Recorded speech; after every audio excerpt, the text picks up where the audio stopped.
Hurry now, as school starts on the 10th of June 2024. Courses on offer are food production, graphics and designing, video production, and camera handling. Registration fee is only 200 kwacha. Enroll now and see the difference in the courses. Getting ahead in education.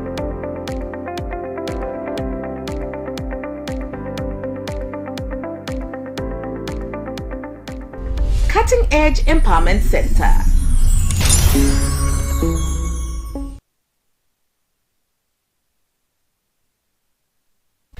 Cutting Edge Empowerment Center is enrolling for June intake.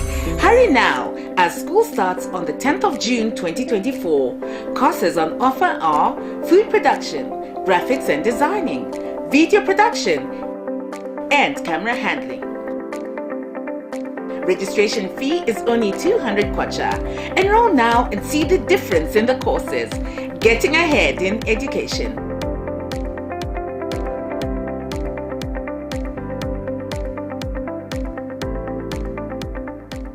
Cutting Edge Empowerment Center.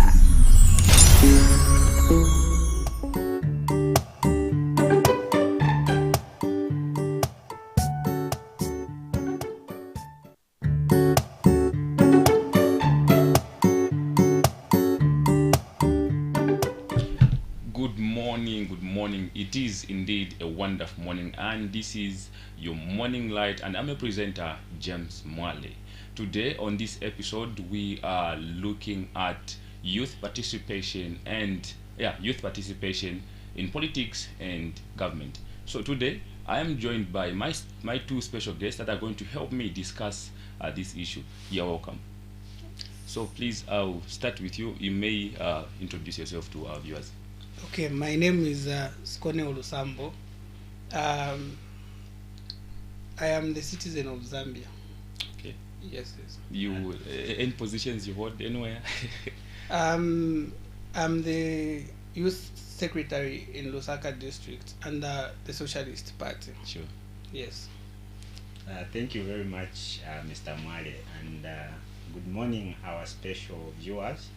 It's always a pleasure to appear before you. My name is Kelvin Ngandu.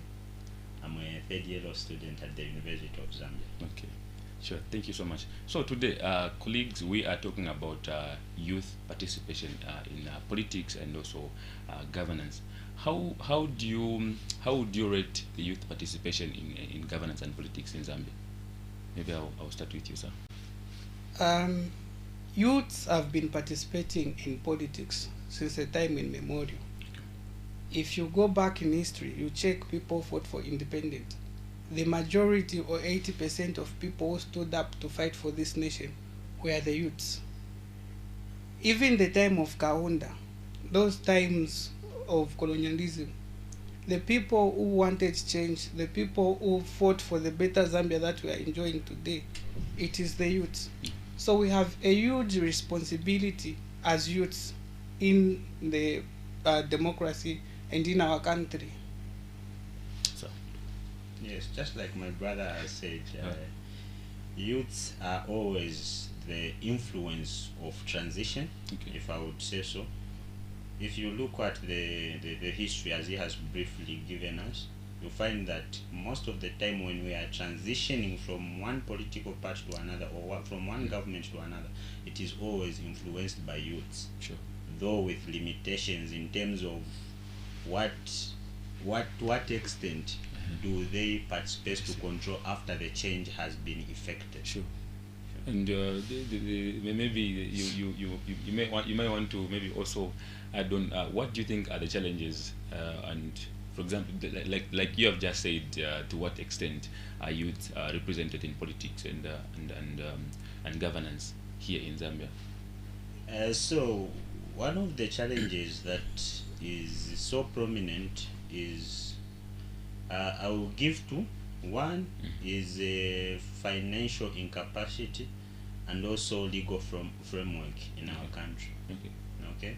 So if you look at the structure of our laws, in order for one to be a minister, according to the constitution, you are required to be a member of parliament, except for the few exceptions where the president has powers to appoint, is it 8? And that 8 is also categorized in terms of what should be considered. But looking at the number, obviously, few people can benefit from there.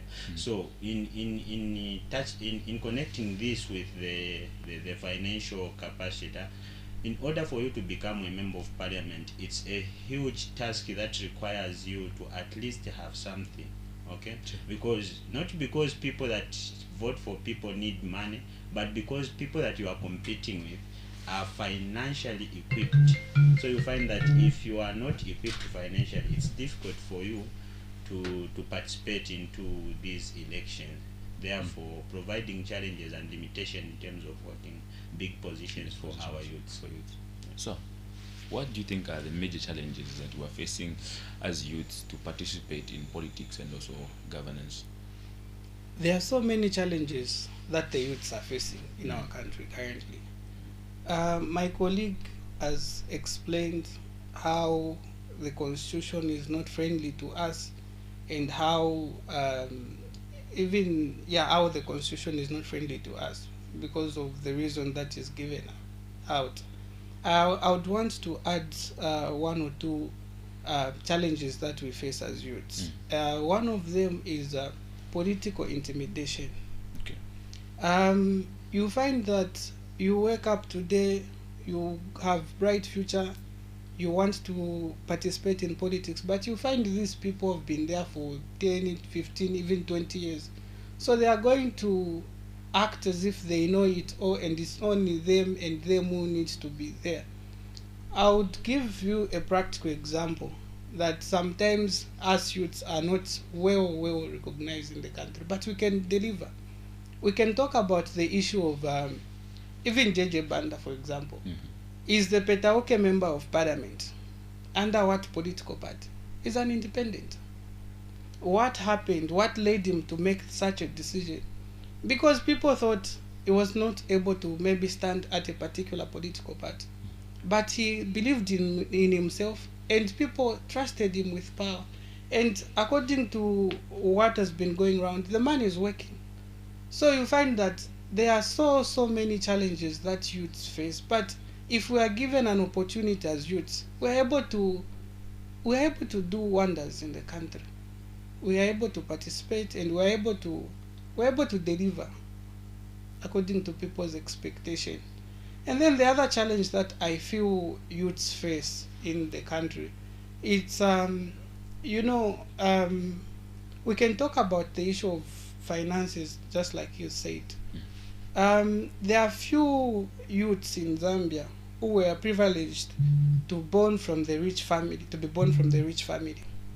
Most of us, the way we are brought up, we come from the average families. If you look at the fees which are dictated by the constitution, it is unaffordable. It's unaffordable.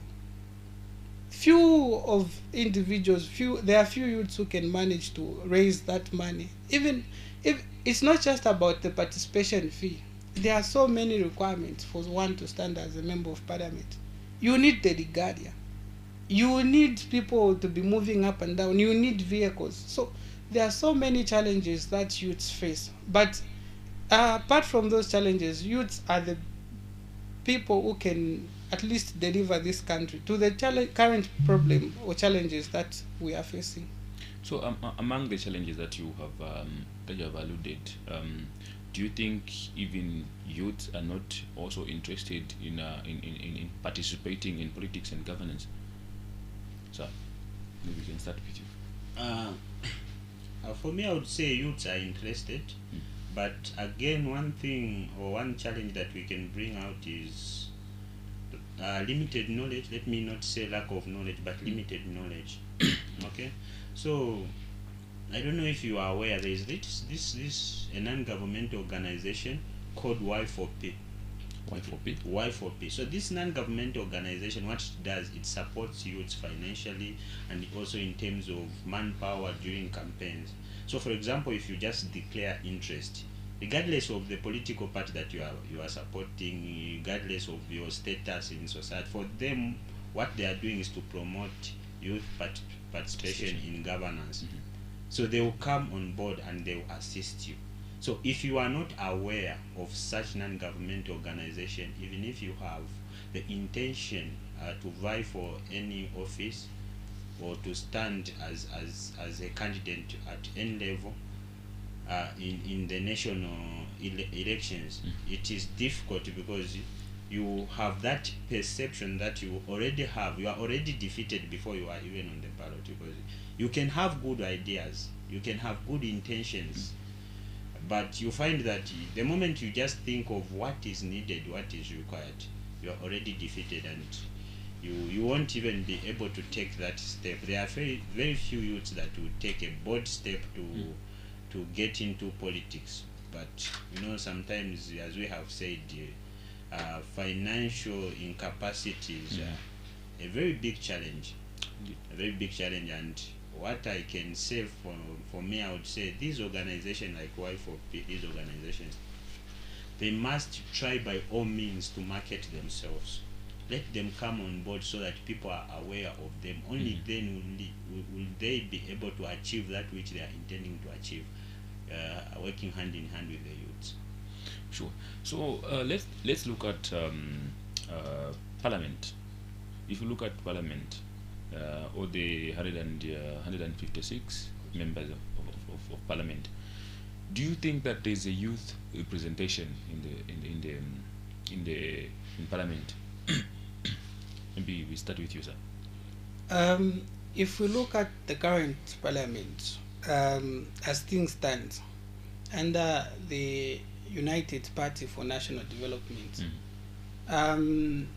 I feel youths are not represented very well. I would give you a practical example.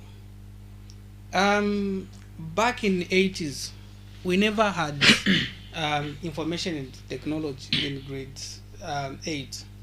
Even the time I was doing my junior secondary school, I don't remember learning business studies the way they are calling it.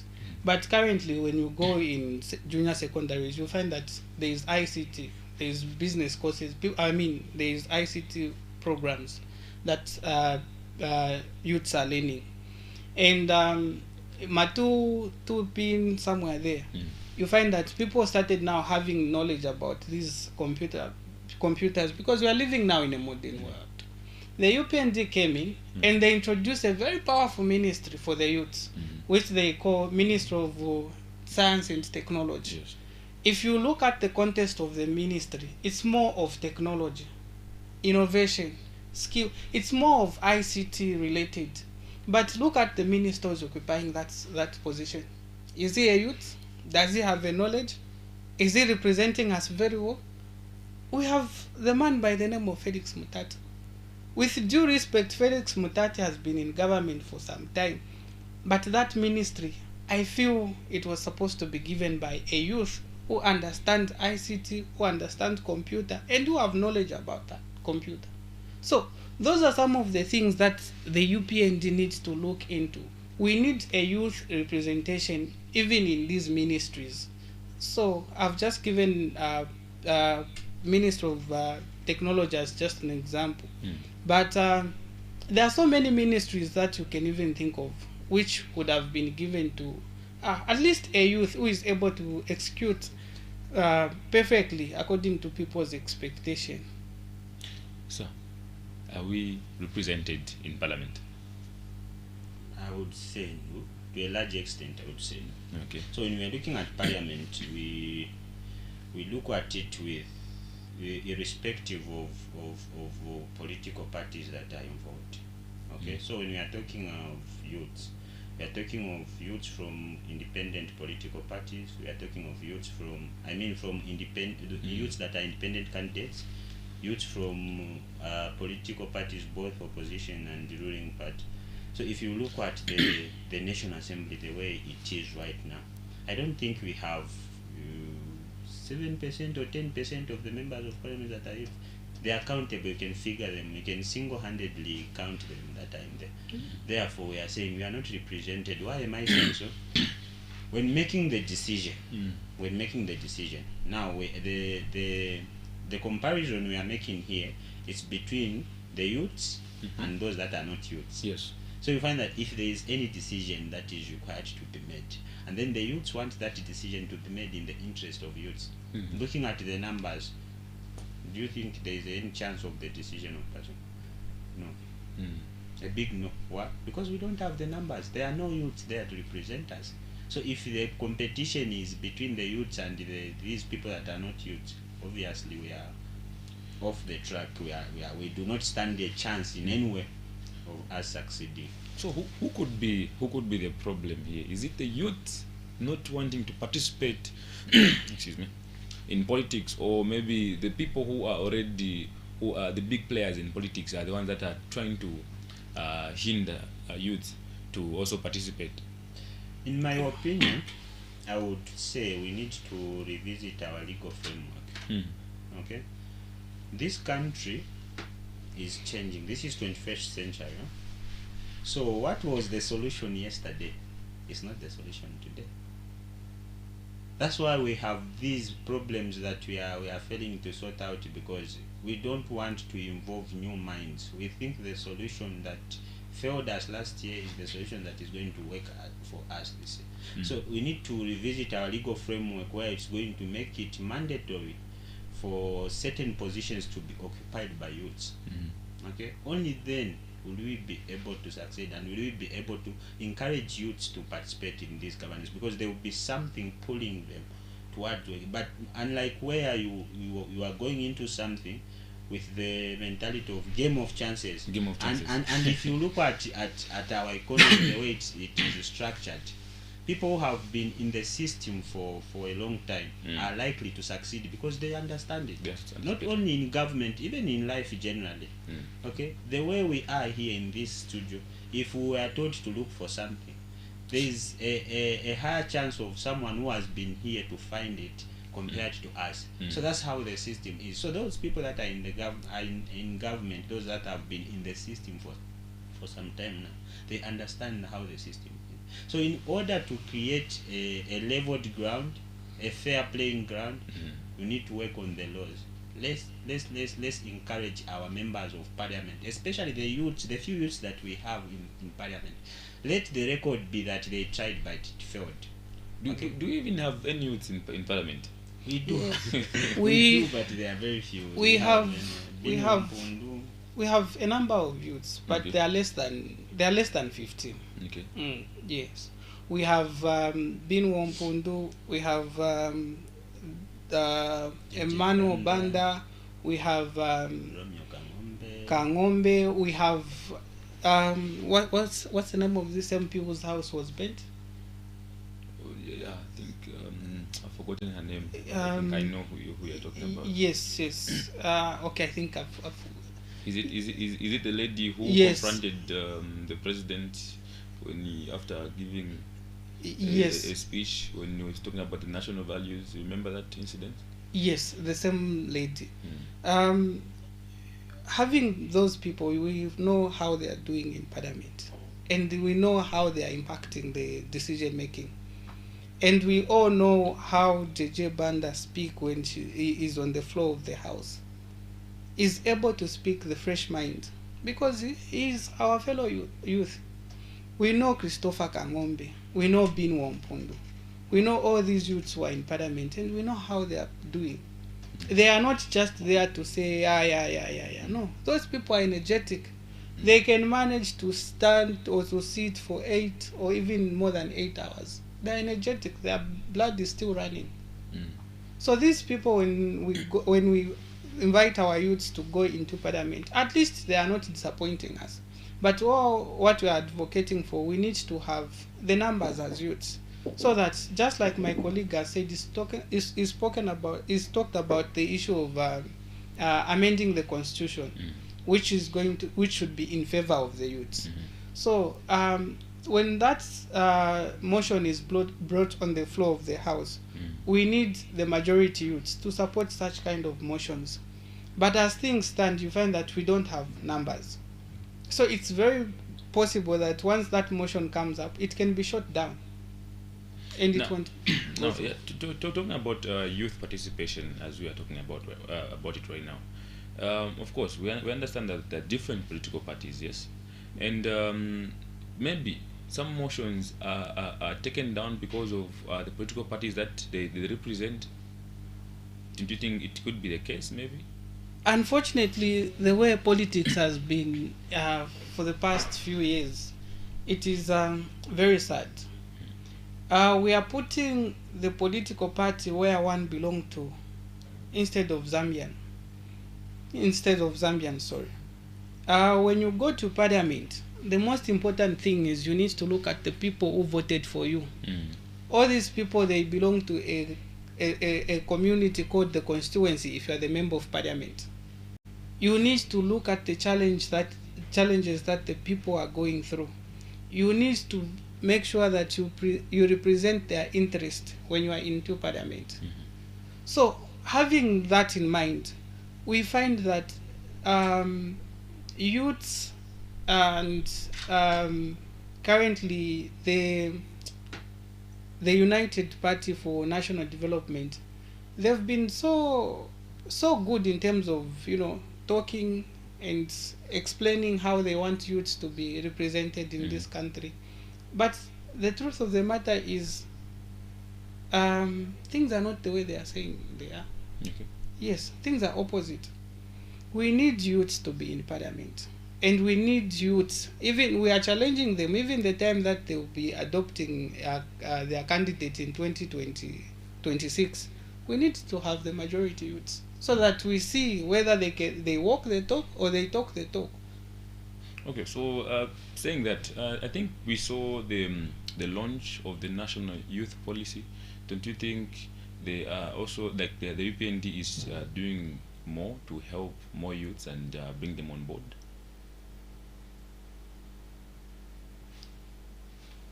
Yes, for me, I would say so. But let me start by tackling the first question you asked. Okay, that, sure, please.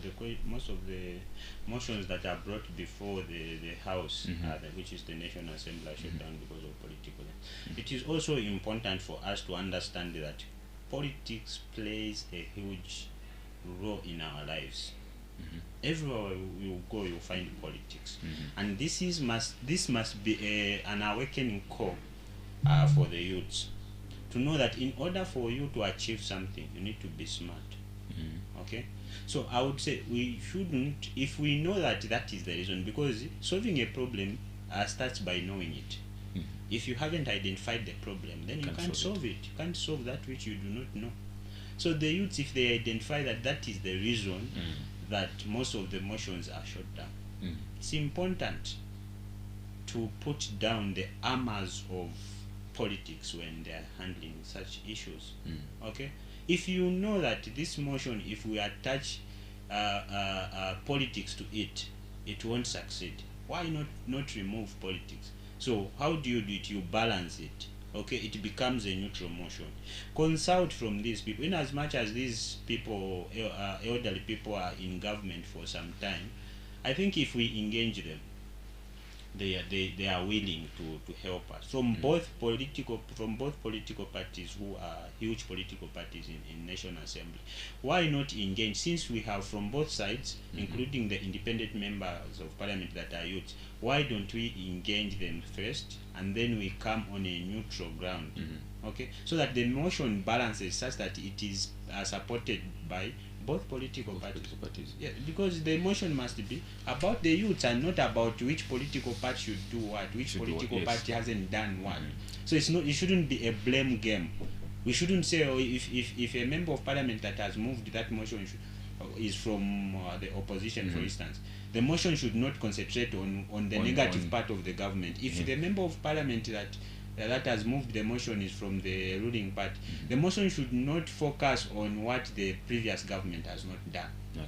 Okay, only then can we yield results, because we know that the motions are looked, if we are saying the motions are looked using the political lenses, let's drop that. Let's dialogue first and come up with something that is going to save the interest of the youth, and like trying to make a name out of something that will not help us go anywhere.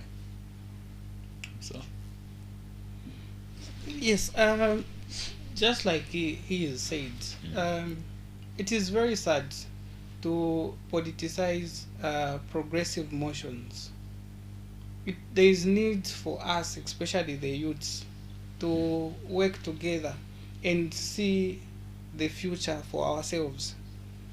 It is very important to know that youths, once they are in government, they do wonders. So once we have that in mind, we are going to help our fellow youths who want to participate in politics. And you know, they say amano yafumine mwefwesa ya mchulo. Of course, we are not undermining these great politicians who've been there for a long time. No, we are saying this is 21st century. We are bringing in fresh ideas into politics. So once we are accommodated, once we work on those lacunas in the constitution, believe me, things are going to be better for us. We are going to have a fair ground as youths. Yes.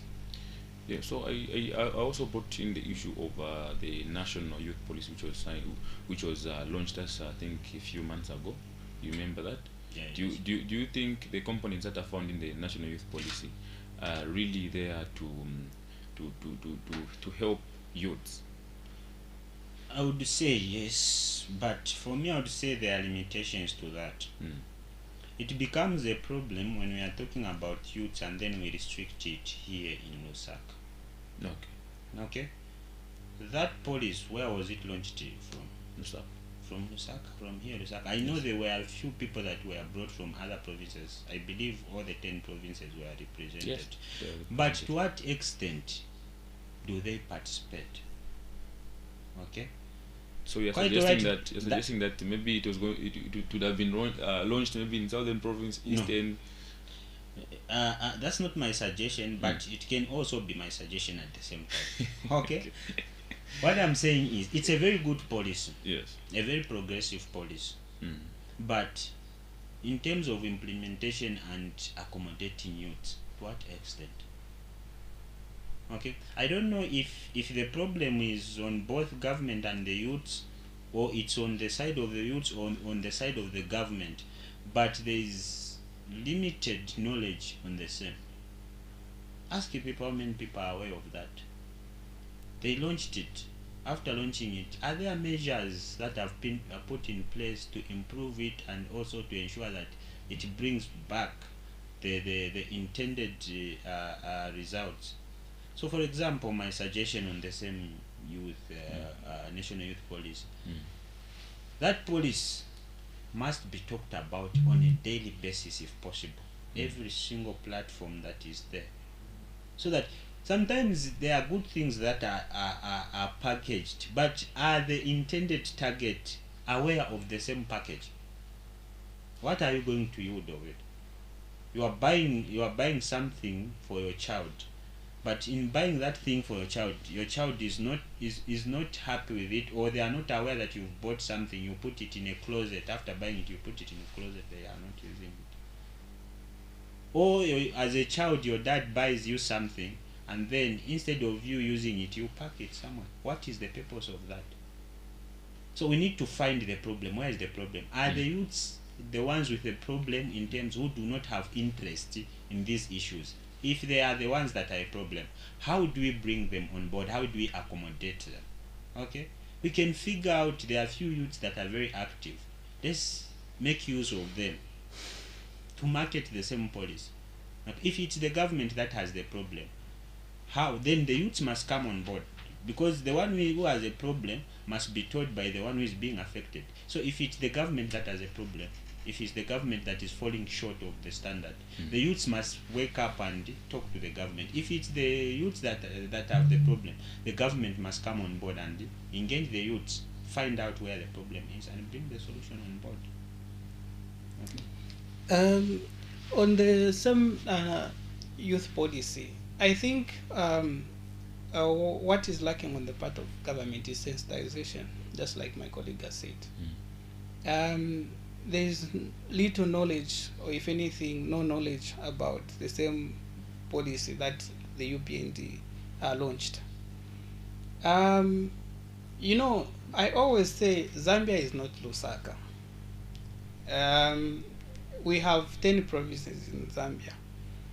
And when we are coming up with such activity on the part of government, they have what it takes. We have these platforms like televisions. They need to make sure that they sensitize the citizens, so that even us or even someone who is not aware of, they have knowledge about it. And when someone, when you are ignorant about something, it's very hard. Maybe you can even perceive it in a wrong way. You may think, you understand? So what they were supposed to do after launching, they were supposed to come and sensitize the citizens to say, oh, the intended purpose of this launch, we want this and this and this for the youths. So that's what the UPND were supposed to do, but there is no sensitization. Okay, so towards the 2021 elections, or during the 2021 elections, we saw it was characterized by youth. I think, if I'm not mistaken, maybe 60% of people that voted were the youths, because they were promised that they're going to be represented. Now, do you think that the government, through President Arende Chilema, has represented the youths, or has done enough to help the youths? Mr. Mwale, one thing that I would tell you is, apart from me being the youth secretary for Socialist Party in Lusaka, I'm a citizen first. And I participated in the general election we had in 2021. One thing that I would tell you, all of us youths, we expected so much from the UPND. Since the time they formed government till now, we are still waiting for that greener pasture. We are still waiting for that 14 hours which were promised. We are still waiting. We understand we've been asking them. They are saying, no, let's wait for 5 years now. Because when they were in the first year, they were saying, no, we are just a year old. Let's wait for 2 years. And now we are close to 3 years. I'm sure in August, they will be clocking 3 years. You find that they promise so much, especially on the part of youths. They promise the employment. Of course, one would argue to say they've recruited teachers. But it's not every youth who is a teacher. We need skills as youths. There were youths who were chased from the mobile booth here in town. Where are those youths? There were those youths who were at the bus stops. Where are they? Every time we are noticing. That's why yesterday, comrade, allow me to talk about this. It wasn't strange for me to see the behavior of the youths at Drug Enforcement Commission yesterday. It wasn't strange. We have a country where these political parties, they come to the youths when they want the youths to vote for them. They will come to them, they will give them a very good sweet talk. And there is hunger in the country. When you go to someone and tell them to say, insult this person, I'll give you a certain amount of money, don't expect someone to refuse. Those youths who were there yesterday at DEUCE, they had nothing to do. They have nothing to do. They were ready to do anything just for the coins which were given. Of course, the state has refused through the UPND platform to say those guys were not PF, they were not UPND. But is that the Zambia that we voted for in 2021, where youths are being used to insult the former Republican president? And apart from... Are you suggesting that those youths were sent by the UPND? Of course. I feel so. How do you know that? I feel so because, we have a situation where the former head of state is being insulted on different press briefings from the UPND official, non-UPND officials. We had the recent one which was held in Northwestern province by the Northwestern youth representative. You heard what he said direct to the former head of state. These people have no regards. Comrades, before we go into politics, let's learn to respect elders, because that's what our culture dictates. We are the youths who should respect, regardless of the political party you belong to. Let's not go that route It is bad. I wouldn't love to wake up tomorrow and find a Zambia who is insulting someone who is like my father. Because whether we like it or not, all those youths who were insulting yesterday, no one is in the same age, range with the former Republican president. That man is our father. He was once our leader. He deserves a certain respect. So you're putting the blame on the UPND for the youth that were insulting yesterday? They are failing to tame their cadres. How do you know that was UPND cadres? They are You failing know, to... even if someone puts on a regalia for PA for UPND, you wouldn't know that's a cadre for UPND or UPND, because that's just a regalia. Anyone can put that on. We are doing that. We are saying that because we have noticed the behavior of the police. Let's have this incident. The time it was alleged that JJ Banda was abducted, the former Republican president, His Excellency Dr. Edgar Chagwalungu, went to Ibex police station. And you know, him being the former head of state, there are always people able to recognize him and to follow him and stuff like that. So there were a lot of people who reached by Ibex police. So when he got there, the police failed to open the gate for the former Republican president. And then the police came and then they said, you are not supposed to be here. We want to clear the area. Within a short space of time, tear gas were flashed out. The cloud was dispersed within a short period of time. But look at yesterday. We saw a cadre insulting while the police officer was even holding at his shoulder to say, hey, can you move this direction? So where did they get the powers from to insult in front of the police? Okay, maybe we go to Mr. Ngandu. We saw the 2021 elections being characterized by a lot of youths voting, meaning that obviously they wanted some change, and also the current president had promised so much for the for the youth. Do you think that the president the president and the UPND government have done enough to help youths? Well, for me, in my opinion, I would say they have done enough, but it's not enough. Okay? They have done enough, but it's not enough. Why am I saying so?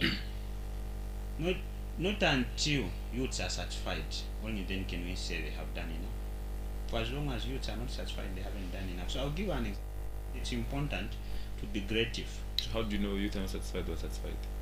How do I know? Because there is a youth who is saying the government hasn't done enough. Yes. Meaning he's not satisfied.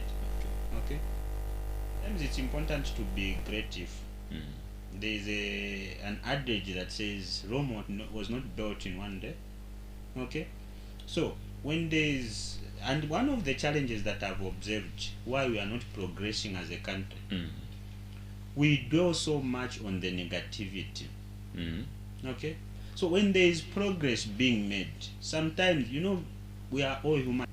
We are all human beings, and when when you are trying so hard to do something positive, but people still pull you, no matter how strong you are, at times you tend to give up. Okay? So it's not about who doing what for the youths. It's about youths together with who doing something for themselves. So let's look at the few progresses that have been made by the UPND government since the time they came in power. Okay? They have recruited teachers. Of course, not everyone is a teacher, but to what extent have they recruited teachers? Compare it with previous recruitment. Okay? Meal allowances for us who are in the universities, and I'm speaking as a youth who is a beneficiary. That's why I'm saying they have done enough, but not enough. Not enough to be said enough, because others have not yet benefited. Not until it reaches where you are will you be able to recognize that something has been done. Okay? We know how hard it was when we came, for us in first year, without meal allowance. When you are coming from a background where basics are a bit of challenge to find, you can understand the impact of certain things, though they might look small into the eyes of others.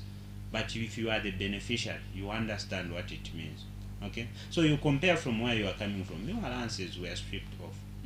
What was the basis? The basis was that they wanted to cater for more institutions, for more institutions for on BC. But what is happening now? Meal allowance was reinstated. Did the BC reduce the institutions that are benefiting from the BC? Have they reduced? No. If anything, they have increased. Okay. So for that, as a youth, a positive youth who is looking at it from a neutral basis, you need to recognize that 30,000 teachers. Teaching had lost value because people had started believing that if you do teaching, you are just going to go to the community and you will find no job. But from every year, we've observed the recruitment pattern, and we expect this to increase because of what? Free education, which was introduced. Who are the beneficiaries of free education? Okay, so sometimes when you are speaking from a point of coming from a capable family, do you know that there are people that dropped out of school because of a 20 kwacha? A mere 20 kwacha to pay for school fees, they drop. At one point, I almost dropped out of school because of 350. Okay, 350 kwacha. I almost dropped out of school. I have all the knowledge. I mean, I have all the brains that it requires for me to at least pass an exam. But because of 350, you fail to sit for an exam. And the UPND comes in. They introduce free education for everyone. Isn't it that something that must be recognized as a positive movement? It is. What should we do? Let's recommend them so that they do more of that. We are not here as youths, I believe myself, to challenge the government, but we are here to bring ideas and help. And that is one of the reasons that will make us attractive to the government as youths. Okay, the ability to provide the solution, and not, you know, everyone is able to identify a problem, but what differentiates a leader from an ordinary individual is the capability to provide a solution to a problem. Okay, so as youths, when we identify a problem, what alternative are we bringing on the table? Because you find that no, the government has not done anything. When they come out, instead of them focusing on doing other things, they will focus on trying to remind you on what they have done.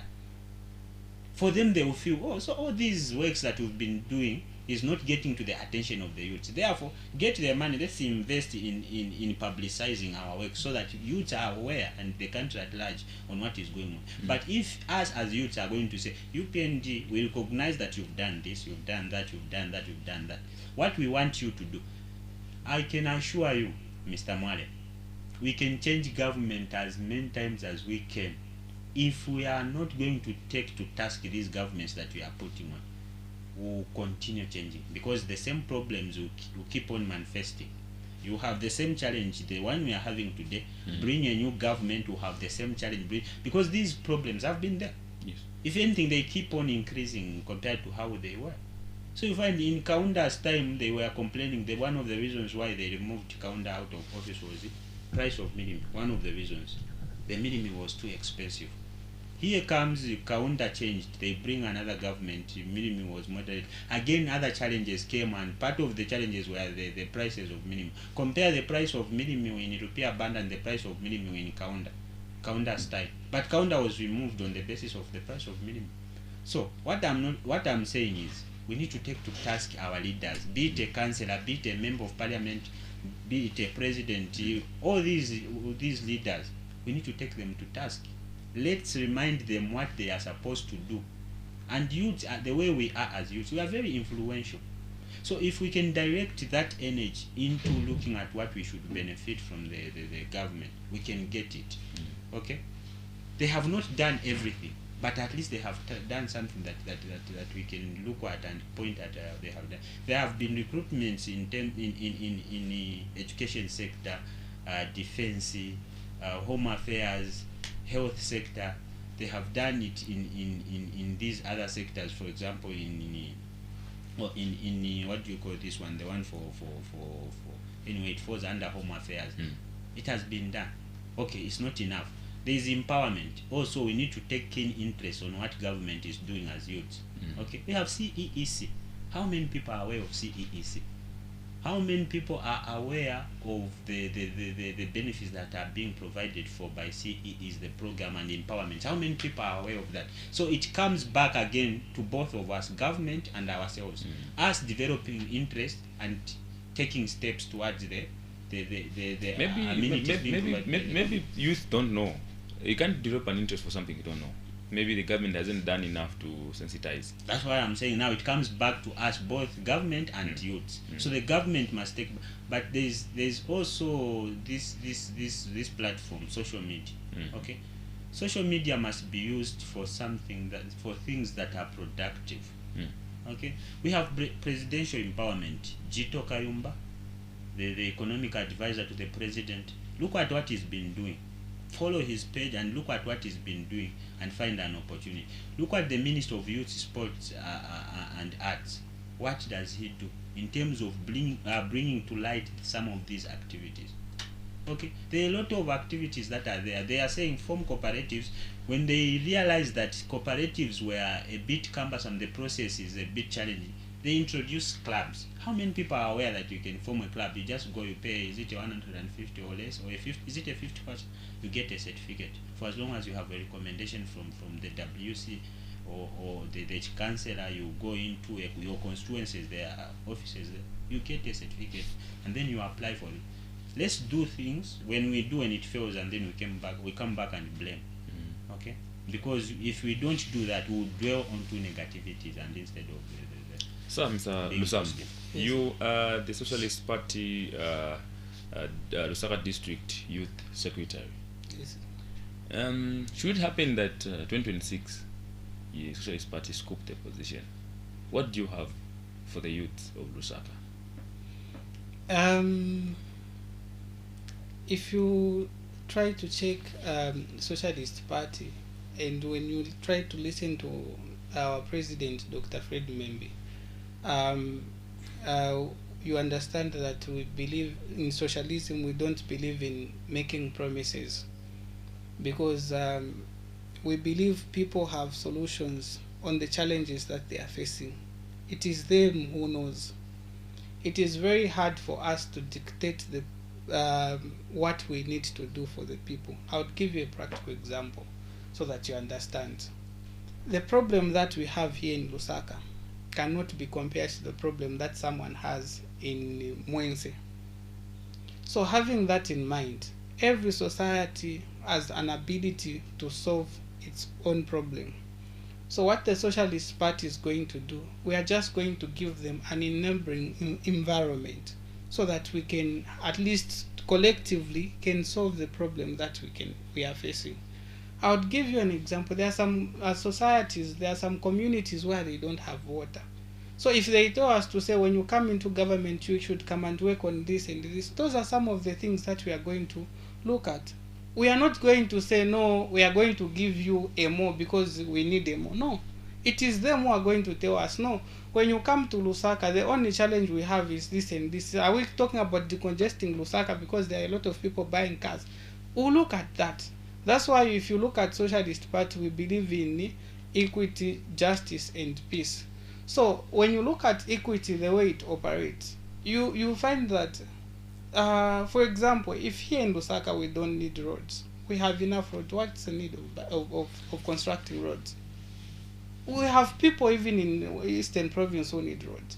So each society has its own mandate to solve its problem, provided there is an enabling environment. So, Mr. Lusambo, you have been in Lusaka.